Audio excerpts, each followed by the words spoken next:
Hello everyone guys! Alam niyo ba kagabi guys, iniwan yung isang apo ko dito. 3 years old pa yung apo ko. So, naglalaro po siya guys. Alam mo, tinitingnan ko. Sabi ko sa kanya, ano yung nilalaro mo? Sabi niya, naglalaro po ako mamsi yung luto-lutuan.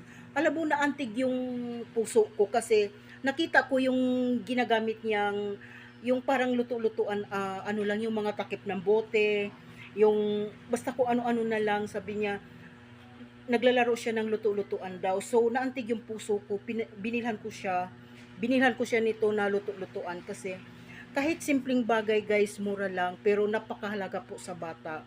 Ito, pag naibigay ko na ito, tiyak na tuwan-tuwa talaga po siya kasi sa sitwasyon niya kagabi na naawa talaga ako na naglaro siya ng luto-lutuan.